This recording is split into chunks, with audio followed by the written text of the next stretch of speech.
میرے بھائیوں،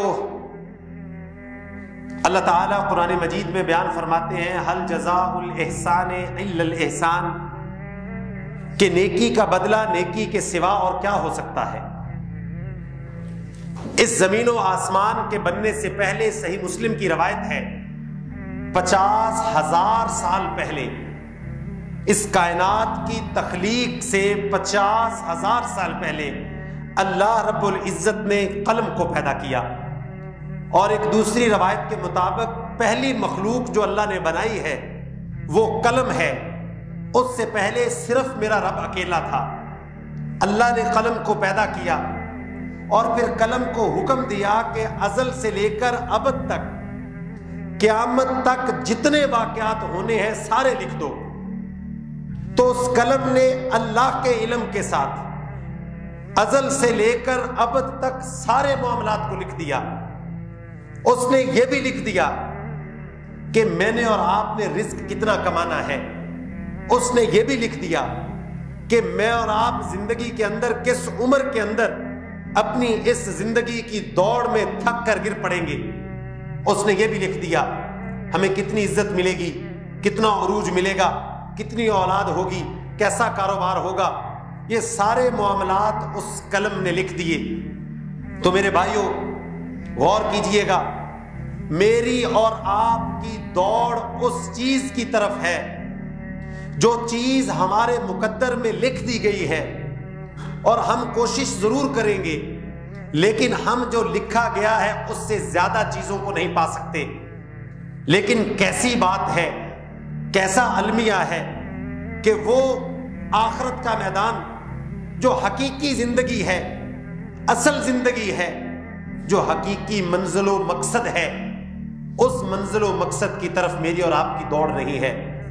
ہم بھاگ رہے ہیں کہ زیادہ پیسہ کما لیں، لیکن کما نہیں سکتے۔ جتنا لکھا ہے اتنا ہی ہوگا۔ اور اللہ کے نبی علیہ السلام نے فرمایا، حدیث قدسی ہے، اللہ فرماتے ہیں اے آدم کے بیٹے، تو مجھے اپنی زندگی میں جگہ دے، میں تجھے مال بھی دوں گا، تیرے دل کو غنا سے بھر دوں گا، لیکن اگر تو نے مجھے جگہ نہ دی تو میں تیرے معاملات کو پھیلا دوں گا اور تیرے ماتھے کے اوپر فقیری کو لکھ دوں گا۔ آج آپ غور کریں، ہم بھاگ رہے ہیں، ہم دوڑ رہے ہیں، لیکن ہماری بھوک ختم نہیں ہو رہی، ہماری طلب اور تڑپ ختم نہیں ہو رہی۔ ہم روز رات کو سوتے وقت یہ تو ضرور سوچتے ہیں کہ آج ہم نے کتنا کمایا، لیکن خدا را میرے بھائیوں اس بات کا فیصلہ اپنے اپنے گریبان میں جھانک کے کیجئے گا۔ کبھی رات کو سوتے وقت یہ سوچا ہے میں نے آج کتنے نیک اعمال کو ذخیرہ کر لیا ہے؟ کبھی ہم نے رات کو کیلکولیشن کی ہے؟ کبھی ہم نے مہینے کے بعد اپنی تنخواہ کی کیلکولیشن تو ہے، پروفٹ کی کیلکولیشن تو ہے، لیکن ہم نے کبھی یہ بھی کیلکولیشن کی یار یہ پچھلے ایک مہینے کے اندر یہ جو گزر گیا ہے، میں نے کیا اپنی جنت کے درجات کے دوڑ کے اندر کچھ کامیابی کو حاصل کیا ہے؟ کیا میں نے کچھ اپنی زندگی کے اندر اضافہ کیا ہے، یا وہی گوشت کا لوتھڑا تھا جو پچھلے مہینے تھا اس کو پالا ہے اور موت کے قریب ہوا ہے اور ایک اور مہینہ سر پر آ کر کھڑا ہو گیا ہے؟ تو میرے بھائیوں یاد رکھیں، اس دنیا کے اندر تو میرے اور آپ کے نزدیک کامیابی کے معیارات یہ مکان، دکان، پیسہ، عزت اور کاروبار یہ چیزیں تو ہو سکتی ہیں، لیکن اللہ کے نزدیک ان چیزوں کی کامیابی نہ دنیا کے اندر ہے، اور کل قیامت کے دن بھی اللہ کے نزدیک کامیابی ان چیزوں کی بنیاد پر نہیں ملے گی۔ اللہ کے نزدیک کامیابی ملے گی جب ترازو لگے گا، حشر کا دن ہوگا اور انسان کی نیکیوں کو تولا جائے گا۔ اصل میں کامیاب انسان وہ ہے۔ ذخیرہ کرنے والی چیز یہ ہے کہ میں اور آپ روز رات کے وقت اس بات کا حساب لگائیں کہ ہم نے کتنی نیکیوں کو ذخیرہ کر لیا ہے، ہمارے پاس کتنا مال جمع ہو گیا ہے۔ میں قربان جاؤں، حضرت ابو ہریرہ رضی اللہ تعالیٰ عنہ، ان کی یہ بات جب بھی یاد آتی ہے اللہ کی قسم ایسے لگتا ہے کچھ کیا ہی نہیں آج تک۔ 5,500 احادیث کے راوی ہیں، نبی کے ساتھی ہیں، نبی کے ساتھ سفر کیا ہے، شب و روز اس کائنات کے امام کے ساتھ گزارے ہیں، آخری وقت ہے، آنکھوں کے اندر آنسو ہیں، رو رہے ہیں۔ تو حضرت ابو ہریرہ کا بیٹا پوچھتا ہے، اے ابو جان، آپ تو شیخ الحدیث ہیں، آپ تو فقہ کے امام ہیں، آپ وقت کے امام ہیں، نبی کے صحابی ہیں، جنت کی بشارت پانے والے ہیں، کیا بات ہے آپ بھی رو رہے ہیں؟ میں قربان جاؤں۔ حضرت ابو ہریرہ فرماتے ہیں، اے میرے بیٹے، میں موت کی تکلیف کے خوف سے نہیں رو رہا، میں اس بات کے خوف سے نہیں رو رہا کہ میں تم سب کو چھوڑ کر جانے والا ہوں، میں تو اس بات پر رو رہا ہوں کہ سفر بڑا لمبا ہے اور میرے پاس سامان بڑا تھوڑا ہے، زادِ راہ بڑا تھوڑا ہے۔ وہ جن کے پاس نیکیوں کے پہاڑ تھے وہ تو سمجھے کہ سامان نہیں ہے، اور میں اور آپ یہ چند ٹوٹی پھوٹی عبادات کو لے کر اپنے آپ کو ولی اور قطب سمجھ بیٹھے ہیں۔ ہمیں یہ لگتا ہے میرے بھائیوں جنت ہماری ہے، لیکن اس کے لیے دوڑ نہیں ہے، اس کے لیے تڑپ نہیں ہے، اس کے لیے نیک اعمال کا ذخیرہ نہیں ہے۔ اور اللہ کا قرآن کہتا ہے فاستبقوا الخیرات، وہ لوگوں نیک اعمال کے اندر دوڑ کر لو۔ جنت کے اندر 100 درجات ہیں بھائیوں۔ میں اکثر کہتا ہوں کہ اصل کمپٹیشن کی دوڑ یہ ہے کہ کہیں میرا ساتھ والا مجھ سے اوپر والا درجہ نہ لے جائے۔ اور یاد رکھیں صحابہ کی یہی دوڑ ہوتی تھی کہ جنت کے 100 درجات میں سب سے اوپر والا درجہ مقام محمود کے پاس ہے، اور وہ والا مقام رب کے عرش کے پاس ہے، وہ جنت الفردوس ہے۔ کہ میری اور آپ کی دوڑ اور زندگی کا مقصد میرے بھائیو اللہ کی قسم صرف ایک ہے کہ ہم لوگ جنت الفردوس کو حاصل کر لیں۔ اس کے لیے کیا کرنا ہے؟ نیک اعمال کو جمع کرنا ہے، یہ ہے ذخیرہ کرنے والی چیز۔ یار پچھلے ہفتے میں کتنے نیک اعمال جمع کیے؟ کوئی نامہ اعمال وزنی ہوا ہے کہ نیک اعمال کو جمع کرنے کے بعد پھر ان کو ذخیرہ کرنا ہے؟ نیک اعمال کرنا آسان ہے، اتنا مشکل نہیں ہے۔ سبحان اللہ پڑھ لے، الحمدللہ پڑھ لے، لا الہ الا اللہ پڑھ لے، اللہ اکبر پڑھ لے، لا حول ولا قوت الا باللہ پڑھ لے، نیک اعمال ہو گئے۔ لیکن پھر ان اعمال کو اپنے کردار کی صورت میں پیش کرنا، ان اعمال کے ساتھ معاشرے میں زندہ رہنا کہ لوگ کہیں یہ مسلمان کا بچہ ہے، ان اعمال کے ساتھ پھر تجارت کرنی، ان اعمال کے ساتھ پھر اپنے معاملات زندگی کو نپٹانا، یہ ہے میرے بھائیو اصل میں دین۔ تو خدا را میرے بھائیو نیک اعمال کو جمع کیجیے، یہ وہ جمع پونجی ہے جو ذخیرہ کرنے والی چیز ہے۔ اور اللہ کے نبی نے فرمایا مرنے کے بعد سارا کچھ لٹ جاتا ہے، انسان کا مال دوسروں کا مال بن جاتا ہے، انسان کے مکان پر دوسرا آ جاتا ہے، لیکن اگر قبر کی تاریکیوں میں کوئی ساتھ جاتی ہے تو وہ نیک اعمال ہی جاتے ہیں۔ ان کی ضرورت ہے میرے بھائیوں، ہمیں محتاجی ہے نیک اعمال، ان کو کیجئے، ان کو ذخیرہ کریں۔ اللہ کا قرآن کہتا ہے کہ جو لوگ نیک اعمال کرتے ہیں اللہ پھر ان کو ضائع نہیں کرتا۔ ہمیں لگتا ہے کہ نیک اعمال کل قیامت کے دن کام آئیں گے، نہیں بھائیو، نیک اعمال کا اصل تو مزہ دنیا میں آنا شروع ہو جاتا ہے۔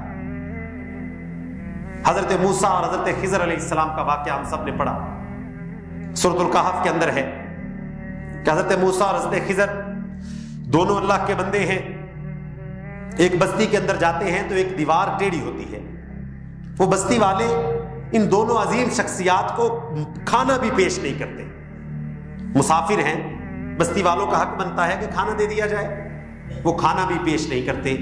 اس کے باوجود حضرت خضر علیہ السلام حضرت موسیٰ علیہ السلام کو ساتھ لیتے ہیں اور اسی بستی کے اندر ایک دیوار جو ٹیڑھی تھی اس دیوار کو گراتے ہیں اور پھر اس کو دوبارہ بہترین تیار کرتے ہیں۔ حضرت موسیٰ علیہ السلام سے یہ برداشت نہ ہوا اور آپ نے سوال کیا حضرت خضر سے کہ یہ کیا معاملہ ہے؟ ان بستی والوں نے تو ہمیں روٹی بھی نہیں دی، کھانے کو کچھ نہیں دیا، اور آپ نے ان کی گری ہوئی دیوار کو تعمیر کر دیا۔ میں قربان جاؤں، نیک اعمال ذخیرہ کرنے والی چیز کیسے فائدہ دیتی ہے۔ حضرت خضر فرماتے ہیں اللہ کے بندے، یہ دیوار یتیم بچوں کی دیوار ہے، اس دیوار کے نیچے خزانہ ہے، اور اللہ تعالی نے 2 عظیم شخصیات کو بھیجا ہے کہ ان یتیم بچوں کے مال کی حفاظت کے لیے، کیونکہ یہ بھی چھوٹے ہیں، دیوار گرنے والی ہے، لوگ کھودیں گے خزانہ مل جائے گا، دیوار کو دوبارہ تعمیر کرو تاکہ جب یہ بڑے ہوں یہ خود دیوار کو کھودے اور خزانے کو حاصل کرے۔ حضرت خضر فرماتے ہیں اس دیوار کے خزانے کی حفاظت اس وجہ سے اللہ نے کی ہے کیونکہ ان یتیم بچوں کا باپ ایک نیک آدمی تھا۔ اگر میرے بھائیوں ہم نیک ہوں گے تو اللہ وقت کے اماموں کے ساتھ ہماری دیواروں کی حفاظتیں فرمائے گا۔ یہ نیکی ہمیں ضائع نہیں جاتی، اللہ نسلوں تک لے کر جاتا ہے۔ اللہ نیکی کی تاثیر پھر اولاد مزے کرتی ہے، پھر اولاد نہیں، پھر اولاد کی اولاد مزے کرتی ہے۔ اور یہ نیکی صرف ایسے نہیں میرے بھائیوں، جب حالات اچھے ہوں تو نیکی کرنی ہے۔ اللہ اکبر۔ حضرت یوسف علیہ السلام جیل کے اندر ہے، قرآن کہتا ہے جیل کے اندر ہے، تکلیف ہے، بھوک ہے، تنہائی ہے، تو حضرت یوسف علیہ السلام کے ساتھی حضرت یوسف علیہ السلام کی گواہی دیتے ہیں۔ قرآن میں الفاظ نقل ہو گئے، انا نراک من المحسنین، ہم یوسف کو تو نیکی کرنے والوں میں سے دیکھتے ہیں۔ پھر دوسرے مقام پر حضرت یوسف، وہی حضرت یوسف ہیں، مصر کے بادشاہ بن جاتے ہیں۔ اب کیا رویہ بدل گیا؟ اب مزاج بدل گیا؟ نہیں، ہمارا تو یقین کر جائے کوئی کلرک بھرتی ہو جائے نا، کو اللہ نہ کرے کسی کو عہدہ مل جائے، اللہ کرے مل جائے، تو اللہ معاف کرے اس کا ایٹیچیوڈ دیکھنے والا ہوتا ہے۔ کوئی ہمارا پولیس میں بھرتی ہو جائے یا کسی ادارے میں بھرتی ہو جائے تو ہمارا مزاج دیکھنے والا ہوتا ہے، اس کا اپنا مزاج تو سب کے سامنے ہی ہے، اس کا رویہ بدل جاتا ہے، کلاس بدل جاتی ہے، سٹائل بدل جاتا ہے، اس کے بولنے کا طریقہ عجیب و غریب سا ہو جاتا ہے۔ حقیقت میں وہ پھر انسان نہیں رہتا، وہ جانور بن جاتا ہے، کیونکہ انسان وہ ہوتا ہے جس کے اوپر دنیا کی چیزیں اثر نہیں کرتی۔ میں قربان جاؤں، حضرت یوسف علیہ السلام جیل کے اندر ہیں، ساتھی گواہی کیا دے رہے ہیں؟ انا نراکا من المحسنین۔ پھر وہی یوسف مصر کے بادشاہ بنتے ہیں، پھر رعایا گواہی دیتی ہے، اور اللہ کا قرآن پھر نقل کرتا ہے انا نراکا من المحسنین، یوسف آپ بادشاہ بن کر بھی نیک لوگوں میں شامل ہیں۔ بادشاہ بن کر رویہ نہیں بدلا، اب باہر دربان نہیں بیٹھ کے، اب ملاقات کے لیے وقت نہیں لینا پڑتا، اب لائن میں نہیں لگنا پڑتا، اب بھی یوسف ویسا ہی ہے جیسا یوسف جیل کے اندر تھا علیہ الصلوۃ والسلام۔ ہمارا رویہ، ہمارا اگر تھوڑا سا کاروبار چل جائے، اللہ اکبر، اگر کسی کا کاروبار چل جائے، وہ اس کاروبار کی کامیابی کے نسخے لے کر قبر میں چلا جائے گا، کسی اللہ کے بندے کو نہیں بتائے گا کہ میرا کاروبار کامیاب کیسا ہوا۔ اچھا، عجیب تماشا ہے، ایک اچھے بھلے تاجر سے پوچھے کہ آپ کا کاروبار کیسا ہے، میں یہ شروع کرنے والا ہوں، تو وہ کہتا ہے نہیں جی اس کے اندر تو پیسہ ہی نہیں ہے۔ وہ اللہ کے بندے نہیں ہو تو پھر تو کو ٹائم ضائع کر رہا ہے، اگر اس کے اندر پیسہ نہیں ہے تو، تاکہ کوئی اور اس شعبے کے اندر نہ آ جائے اللہ کا بندہ۔ میں نے بتایا ہم نہ اپنے آپ سے مخلص ہیں، نہ ہم اپنے دوسرے مسلمان بھائی سے مخلص ہیں۔ ہمیں لگتا ہے کہ لوگ رزق کم کر دیں گے، ہمیں لگتا ہے، ہمیں محسوس ہوتا ہے کہ لوگ ہماری خوشیوں کے آگے رکاوٹیں بنا دیں گے۔ نہیں، اللہ کی قسم، آپ کا تعلق اللہ کے ساتھ ہے، وقت کے امام کو بھیجے گا جو آپ کے کام کرے گا۔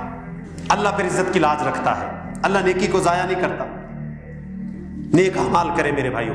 حضرت موسیٰ علیہ السلام بڑے حیادار انسان تھے، حیا والے تھے، اور اتنی حیا تھی کہ جب مدین کی دو عورتوں کو راستہ دکھانے لگے تو ان کو کہا کہ عورتوں سے آپ میرے آگے نہ چلو، آپ میرے پیچھے چلو، اور جب مڑنا ہو تو کنکری اس طرف پھینک دینا، میں موسیٰ اس طرف مڑ جاؤں گا۔ اتنی حیا تھی کہ عورت سامنے چلے گی بھی گوارا نہیں تھا، اور اللہ کو آپ کی حیا والا نیک عمل اتنا پسند آیا، اللہ کا قرآن کہتا ہے آتیناہ حکما وعلما، ہم نے موسیٰ کو پھر حکمت اور علم کے خزانوں کے ساتھ نواز دیا۔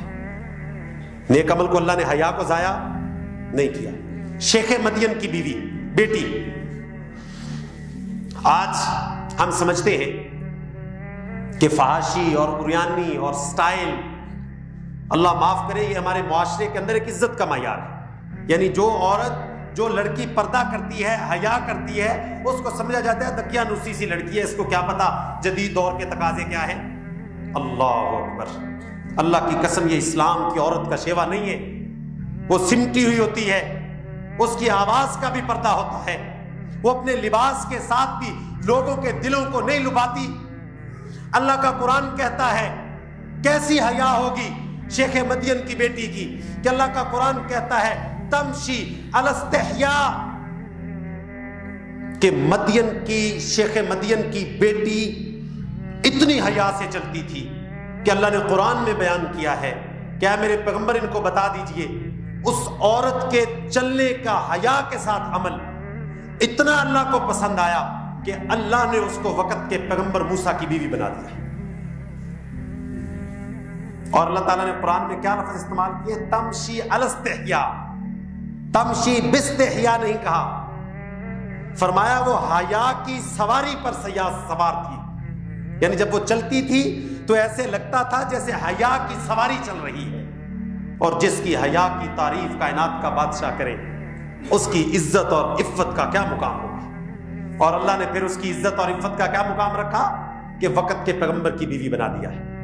تو میری بہنیں یہ بات سنیں کہ اگر اچھی زندگی گزارنا چاہتی ہیں تو اپنے اندر حیا کو پیدا کریں، اللہ آپ کو زندگی میں اچھا ساتھی دے گا، اللہ آپ کو نیک ساتھی دے گا، اللہ نیک عمل کو ضائع نہیں کرتا۔ حیا بہت بڑا عمل ہے، میں قربان جاؤں، نیک اعمال کی اللہ کی قسم کثرت کیجئے، ضائع نہیں ہوں گے، اللہ ان کو کیش کرے گا، دنیا کے اندر بھی آپ کو اس کا نقد انعام دے گا۔ اللہ کے نبی علیہ السلام پر جب پہلی وحی نازل ہوتی ہے تو آپ علیہ السلام کے بدن پر کپ کپی طاری ہوتی ہے، آپ واپس آتے ہیں تو حضرت خدیجہ رضی اللہ تعالیٰ عنہ آپ کے اوپر کمبل کو اڑا دیتی ہیں اور کمبل کو اڑا کر کہتی ہیں قلا واللہ لا یخزیک اللہ ابدا، اے میرے محبوب انسان، آپ کو اللہ کبھی بھی ضائع نہیں کرے گا۔ کیوں نہیں ضائع کرے گا؟ اس وجہ سے ضائع نہیں کرے گا کیونکہ آپ صلہ رحمی کرتے ہیں، آپ مسکینوں کا بوجھ اٹھاتے ہیں، آپ مہمانوں کی مہمان نوازی کرتے ہیں، آپ ناداروں کو کپڑے پہناتے ہیں۔ اے میرے محبوب انسان، آپ کو اللہ ضائع کر ہی نہیں سکتا، اللہ نہیں کرے گا۔ کیوں؟ یہ نیک اعمال ایسے ہیں کہ نیک اعمال جو کرتا ہے اللہ اس کو ضائع نہیں کرتا۔ اللہ سعید بن مسیب رحمہ اللہ، ان کو خبر پہنچتی ہے کہ ابراہیم بن محمد بن طلحہ رحمہ اللہ اپنے مکان کی چھت کے نیچے دب کر فوت ہو گئے۔ میں قربان جاؤں کیسا ایمان تھا ان لوگوں کا۔ ان کو کیا خبر پہنچتی ہے کہ ابراہیم چھت کے نیچے دب کر فوت ہو گئے۔ حضرت سعید بن مسیب رحمہ اللہ فوری طور پر فرماتے ہیں اللہ کی قسم ابراہیم ایسے ہلاک نہیں ہو سکتا۔ سارے لوگ حیران ہیں کہ مکان گرا پڑا ہے، وہ نیچے ہے، وہ فوت ہو گئے۔ جب مکان کو اٹھایا جاتا ہے ملبے کو تو کیا دیکھتے ہیں کہ ابراہیم بن طلحہ بن محمد ان کے جسم پر ایک چوٹ بھی نہیں آئی ہوتی۔ تو لوگوں نے جا کر حضرت سعید بن مسیب سے پوچھا کہ آپ نے اتنی گارنٹی کے ساتھ کیسے کہہ دیا تھا کہ ابراہیم فوت نہیں ہوئے؟ تو حضرت سعید بن مسیب کہتے ہیں میں نے جتنا شریعت کو پڑھا ہے یہ ابراہیم صلہ رحمی کرنے والا تھا، جو صلہ رحمی کرتا ہے اللہ اس کو پھر ایسی موت نہیں مارتا۔ یعنی نیک عمل صلہ رحمی جو کرتا ہے اللہ اس کو ایسی موت نہیں دے گا، یہ ہو ہی نہیں سکتا۔ تو خدا را میرے بھائیوں، نیک اعمال کو اپنی زندگی کے اندر لے کے آئیں، اپنی زندگی کا اوڑھنا بچھونا بنائیں، یہ آپ کے کام آئیں گے، یہ دنیا کے اندر تو کام آئیں گے اور کل قیامت کے دن تو نجات ہی اس بنیاد پر ہے۔ اچھا قیامت کے دن کیا ترازو میں پیسہ تولا جائے گا؟ کیا عزت، خاندان، عہدہ، رتبہ، مقام، گاڑی، دکان، تاجر کچھ تولا جائے گا؟ صرف یہ نیک اعمال کو تولا جائے گا، یہ باقی رہنے والی۔ ایک شخص اپنا سچا واقعہ بیان کرتا ہے، کہتا میری بیوی بہت زیادہ مساکین کو صدقہ کرتی تھی، تو میں اسے کبھی کبھی روکا کرتا تھا کہ تو بہت زیادہ صدقہ کرتی ہے۔ ایک مرتبہ کیا ہوتا ہے کہ باہر مانگنے والا ایک مسکین آتا ہے تو میری بیوی جا کر مجھ سے چھپ کر اس کو ایک چادر صدقے میں دیتی ہے اور 3 کھجوریں بھی صدقے میں دے دیتی ہے۔ وہ شخص کہتا ہے کہ میں رات کو سویا تو کیا دیکھتا ہوں، یہ نیک اعمال باقی رہتے ہیں بھائیوں۔ وہ کہتا ہے میں خواب میں کیا دیکھتا ہوں کہ قیامت قائم ہو چکی ہے، سورج 1 میل کے فاصلے پر ہے، جسم تپش کے ساتھ جل رہے ہیں کہ اچانک ایک چادر اڑتی ہوئی میرے سر پر آ جاتی ہے، اور میں کیا دیکھتا ہوں کہ اس چادر میں 3 سوراخ ہیں، تو اچانک 3 کھجوریں آ کر وہ سوراخ بند کر دیتی ہیں۔ میں ہڑبڑا کر اٹھتا ہوں اور اپنی بیوی سے یہ قصہ بیان کرتا ہوں تو میری بیوی مجھے بتاتی ہے کہ میں نے آج ہی اللہ کے راستے میں 1 چادر اور 3 کھجوریں صدقہ دی ہیں۔ یہ اللہ نے آپ کو خواب میں بتایا ہے کہ نیک عمل کل قیامت کے دن بھی انسان کے ساتھ ہوگا، اور اللہ کے نبی کی حدیث ہے کل قیامت کا دن ہوگا، ہر انسان میرے بھائیوں، اللہ کی قسم سچی زبان کے ساتھ حدیث ہے، کل قیامت کے دن ہر انسان اپنے اپنے صدقے کے سائے کے نیچے ہوگا۔ اللہ اکبر. ہر انسان اپنے صدقے کے سائے میں نیچے ہوگا، وہ چادروں کے سائے کے نیچے ہوگا. جس نے یتیم بچوں کی پرورش کی ہے وہ اس کے سائے کے نیچے ہوگا. یہ ہے میرے بھائیوں نجات کا راستہ.